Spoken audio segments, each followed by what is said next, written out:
23 सितंबर 1917 को बाबा साहब अम्बेडकर के साथ जो वडोदरा में हुआ उसे रिपीट किए बगैर आपको सारी जानकारी है। और उस घटना को ध्यान में रखते हुए बाबा साहब अम्बेडकर ने यहीं पर जो संकल्प किया, उस संकल्प को ध्यान में रखते हुए ही हर साल 23 सितंबर को बाबा साहब को मानने वाले, चाहने वाले जो लोग हैं वो आज यहाँ इकट्ठा होते हैं, देश भर से इकट्ठा होते हैं।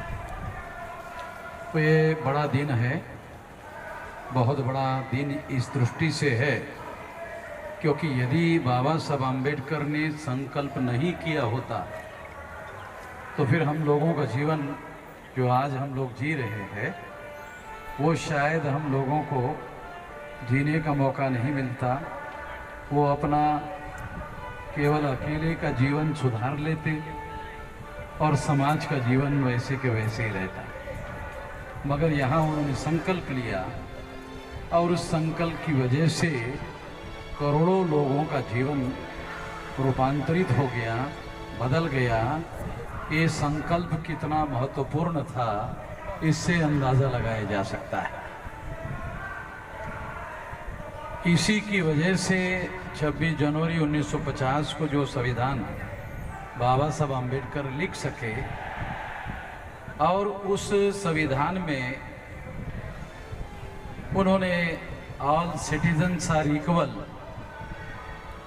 And equal protection of the laws, ये जो फंडामेंटल राइट है बाबा साहब अम्बेडकर ने लिखा, शायद उनके दिमाग में वो घटना जो वडोदरा में हुई हो गई जरूर रही होगी।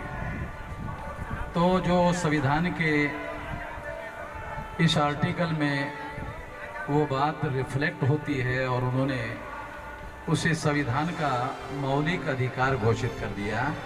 केवल अधिकार नहीं बल्कि उसे मौलिक अधिकार, फंडामेंटल राइट में कन्वर्ट कर दिया। कोई भी व्यक्ति का अगर इस तरह का अधिकार का हनन होता है तो वो हाई कोर्ट और सुप्रीम कोर्ट में जाकर उस अधिकार को फिर से हासिल कर सकता है। ये अधिकार भारत के समस्त नागरिकों को संविधान के द्वारा दिया गया और उपाय के लिए आर्टिकल 32 में व्यवस्था कर दी गई। साथियों, संविधान में बहुत सारी बातें हैं मगर समाज में और लोक जीवन में वो बातें दिखाई नहीं देती। जो संविधान में बाबा साहब अम्बेडकर ने लिखी है वो बातें संविधान में आज़ादी को 75 साल हो गए और संविधान लागू होकर लगभग 72 साल का समय हो रहा है। 26 जनवरी 1950 को संविधान लागू हुआ, इस हिसाब से 72 साल के लगभग समय हो रहा है। 72 साल कोई छोटा मोटा समय नहीं होता, बहुत ज़्यादा समय हो गया। और इसके बावजूद भी आज देश में ऐसे लोग हैं जिनको भूखमरी की वजह से मरना पड़ रहा है। तो इससे आप अंदाज़ा लगा सकते हो कि संविधान में जो अधिकार बहाल किए गए हैं वो ज़मीन पर लागू हो नहीं पाए। क्यों नहीं हो पाए? जब हम इसकी समीक्षा करते हैं तो समीक्षा में हमें ये पता चलता है कि हम लोग उन लोगों पर यकीन करते हैं जो संविधान पर अमल करेंगे, जो संविधान के मौलिक सिद्धांतों को नहीं मानते। जिन लोगों ने इस देश में जिस तरह की वर्ण व्यवस्था, जाति व्यवस्था और गैर बराबरी की व्यवस्था लागू करके रखी हुई है, हम लोग उन पर यकीन करते हैं कि वो ऐसा कर लेंगे। तो संभवतः ये बात सही नहीं है। इसलिए बाबा साहब अम्बेडकर का संकल्प अभी अधूरा है।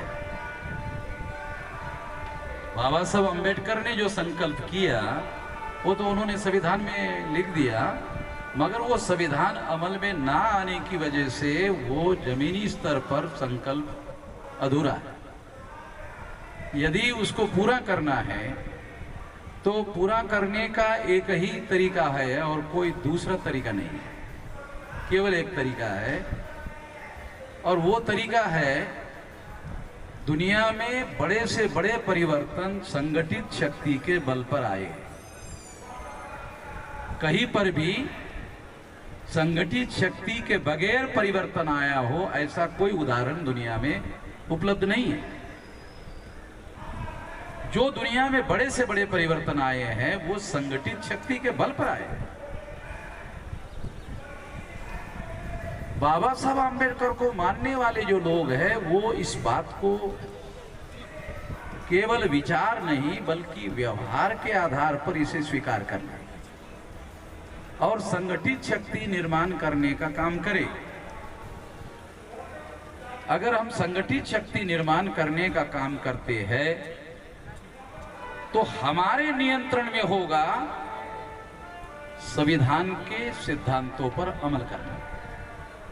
हम अब तक यही सोच रहे हैं कि दूसरे लोग शायद उस पर अमल करने का काम करेंगे, तो दूसरे लोग